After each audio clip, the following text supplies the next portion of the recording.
ओम या श्री स्वयं सुकृतिनां भवने स्वलक्ष्मी पापात्मनां कृतिधियां हृदये सुबुद्धि श्रद्धा सदां कुलजन प्रभवस्य लज्जा तां त्वां नतास्म परिपालय देवी विश्वम् शरणागत दीनार्थ परित्राण परायणे सर्वस्यार्थ हरे देवी नारायणी नमोस्तुते।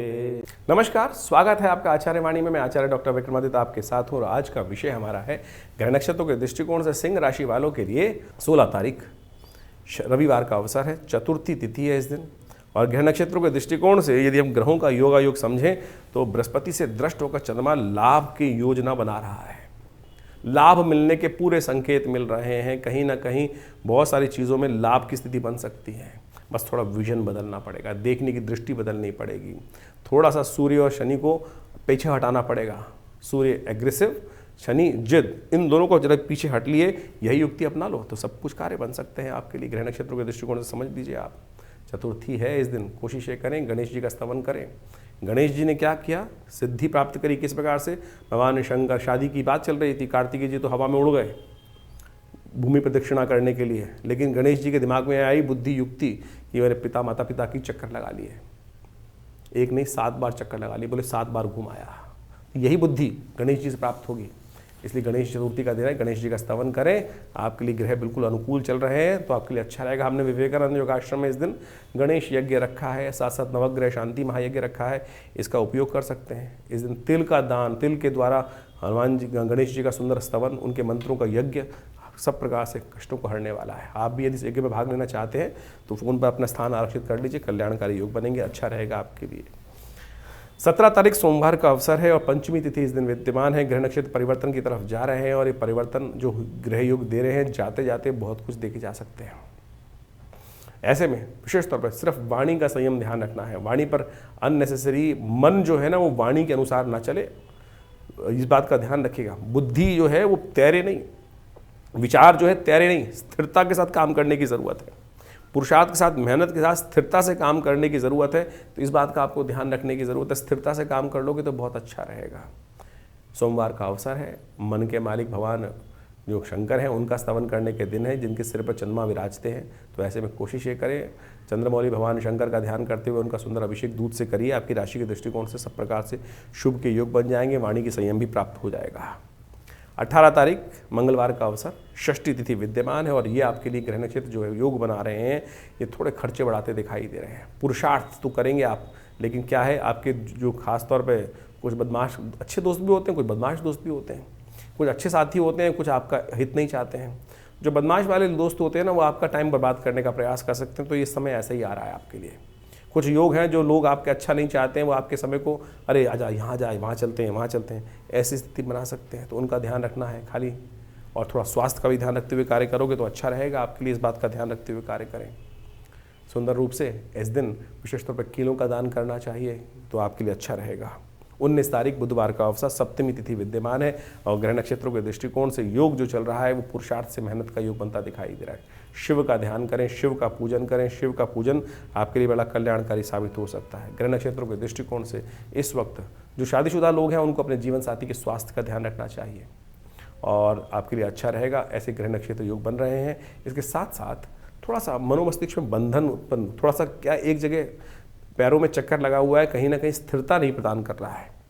इन दिनों ग्रह नक्षत्र ऐसे चल रहे हैं कि जो कहीं ना कहीं इधर से उधर, उधर से इधर भगाए चले जा रहे हैं। तो स्थिरता प्रदान करें, थोड़ा सा रुक के कार्य करने का प्रयास करें तो आपके लिए अच्छा होगा। इसको उपाय करेंगे तो अच्छा योग बनेंगे। 20 तारीख बृहस्पतिवार का अवसर, अष्टमी तिथि चल रही है और साथ कालाष्टमी का योग है। और ग्रह नक्षत्र परिवर्तन करके बृहस्पति के बिल्कुल सम्मुख आकर चतुर्थ भाव में सुख को उदय करने के लिए चंद्रमा विराजमान हो गए हैं। गति प्रदान करेंगे, लाभ देंगे, कीर्ति बढ़ाने के योग बना सकते हैं, सफलता देने के योग बना सकते हैं, कहीं ना कहीं सुख देने के योग भी बना सकते हैं। तो ग्रह नक्षत्र इस प्रकार का सुंदर रास्ता आपके लिए बनाते दिखाई दे रहे हैं। उसका उपयोग आपको करते हुए कार्य करने का प्रयास करना चाहिए। ज्योतिष की कालगणना जो है वो वास्तविक तौर पे आपके समय को किस प्रकार से आगे आने के योग बनने हैं वो सब आपको अवगत कराती है।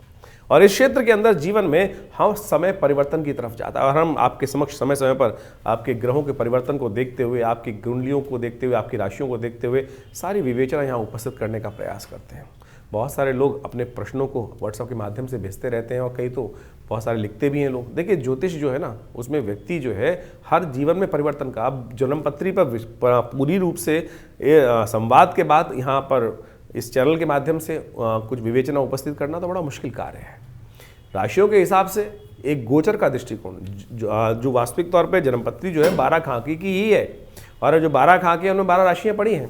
उन राशियों के हिसाब से यदि प्रत्यक्ष रूप से समझें तो इसका भी एक बहुत बड़ा प्रत्यक्ष प्रमाण है, औचित्य है, अनौचित्य नहीं है।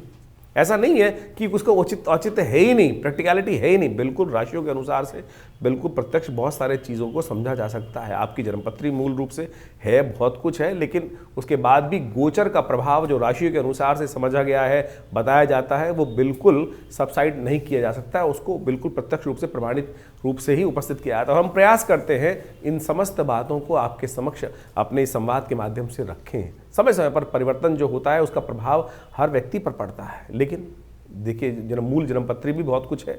उसके अंदर विंशोत्तरी दशाएं, आपके ग्रहों की इंटरनल स्थिति क्या है, किस प्रकार से है, ग्रहों का योगा योग किस प्रकार से है।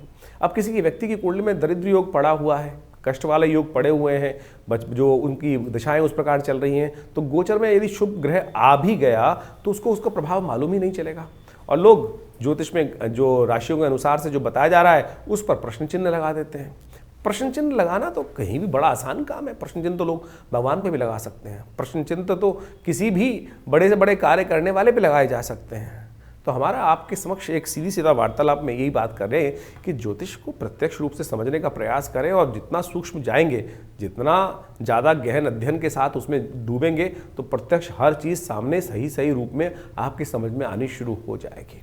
यहाँ लिमिटेशंस हैं जन्मपत्री के माध्यम से जो हम गोचर के दृष्टिकोण से, आपकी राशि के दृष्टिकोण से बताते हैं, तो उसमें एक बाह्य खाका ही खींचा जा सकता है, और हम पूरी तरह से निष्ठा के साथ ये सब चीज़ें बताने का प्रयास करते हैं। जहाँ तक उपाय की रही बात, अब हर रोज़ भारतीय संस्कृति में कुछ नया मुहूर्त है, नए उत्सव हैं, और पुराणों में उसके महत्व को बहुत सुंदर तरीके से दर्शाया गया है।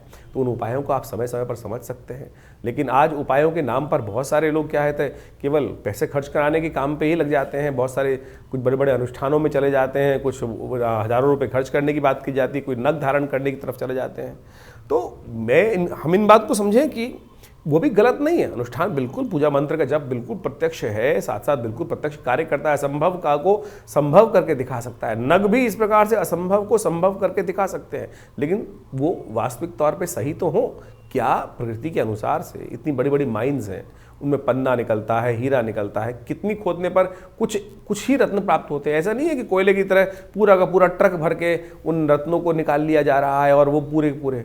तो आज इस पर प्रश्न चिन्ह है, इसीलिए हम ज़्यादातर अपने कार्यक्रम के माध्यम से नगों पर प्रश्न इसलिए उपस्थित कर देते हैं कि भाई क्या वो असली मिल रहे हैं, और जो चीज़ें सीधी तरह से कर्म के द्वारा, आपके अनुष्ठान के द्वारा परमात्मा का स्मरण कर कर बहुत सीधे सीधे शास्त्र में जो चीज़ें वर्णित हैं उनके अनुसार से आप समझने का प्रयास करेंगे तो अच्छे से अपने मति भ्रम को दूर कर सकते हैं। और बाकी रही जिनकी विवेचना करने की बात है, जिनको प्रश्न चिन्ह लगाना है, वो लगाते रहेंगे, उनको कोई रोक नहीं सकता है। तो आप सीधी तरह से जिसको जाकी रही भावना जैसी, बहुत लोगों की भावना मन में इस प्रकार से फ्रस्ट्रेशन बहुत ज़्यादा है। कई लोग उल्टा सीधा बहुत ज़्यादा आज की तारीख में सोशल मीडिया पे हम देखते ही हैं, कुछ भी किसी के बारे में विवेचना उपस्थित कर देते हैं। तो हम प्रयास करेंगे समझें आपको कितना लाभ है, जितना आपको लाभ जिस चीज़ से मिल रहा है उतना ले लीजिए, और जो आपके लायक बात नहीं है उसको छोड़ देंगे तो अच्छा ही रहेगा। और इस प्रकार से समझते हुए कार्य करेंगे तो बहुत सारी चीज़ें आपके लिए अच्छी साबित हो सकती हैं। तो ये कार्यक्रम हम आपके समक्ष समय समय पर लेकर उपस्थित होते हैं। बहुत सारे लोग कई बार व्हाट्सएप पे या चैनल के माध्यम से ये भी लिख देते हैं कि आप आश्रम में बहुत ज़्यादा गतिविधि जो होती हैं उनके बारे में पब्लिसिटी करते हैं। अरे होती हैं तो बताते हैं मेरे भाई। आश्रम में हम जो व्यवस्थाएं करते हैं किसी से कोई पैसे नहीं लेते हैं। हमारे आश्रम पर यज्ञ होता है तो उसमें आप आके स्वयं बैठ सकते हैं, कोई चार्जेस नहीं है उसका। नवरात्र के यज्ञ होते हैं उसमें भी बैठ सकते हैं। सुंदरकांड का पाठ महीने में होता है इतने। बाकी सब लोग जहाँ संस्थान जहाँ चल रहे हैं वहाँ ना पूजा बहुत हो रही है ना कुछ हो रहा है। किस प्रकार से केवल हमारे यहाँ प्रत्यक्ष रूप से होता है, और प्रत्यक्षम किम प्रमाणम, आप जिनको बैठना है आप आके बैठें। हमारे यहाँ तो सामग्री इत्यादि, भंडारे इत्यादि की उसकी भी किसी से दक्षिणा नहीं ली जाती है। तो मेरा इसमें आप सब लोगों से अनुनय विनय के साथ है कि हमारा ये संस्थान लगातार कई वर्षों से, 70 वर्षों से 60 वर्षों से कार्य कर रहा है और परमात्मा भजन में लगा हुआ है, सत्य को सामने लाने के लिए लगा हुआ है। तो इसलिए आप पवित्र हृदय के साथ हमारे इस कार्यक्रम के साथ जुड़े हैं तो उसके साथ जुड़े रहेंगे तो अच्छा ही होगा। परमात्मा का स्मरण होगा, भगवान का नाम जप होगा और बाकी संस्थान तो बहुत सारे कार्य कर ही रहा है। हमारा विवेकानंद योगाश्रम पिछले करीब 60-70 सालों से लगातार लोग सेवा, हॉस्पिटल, जन सेवा, भंडारे, हज़ारों भंडारे हम साल में करते ही हैं। तो आप भी उनके साथ जुड़ेंगे तो लाभ होगा। धन्यवाद, नमस्कार।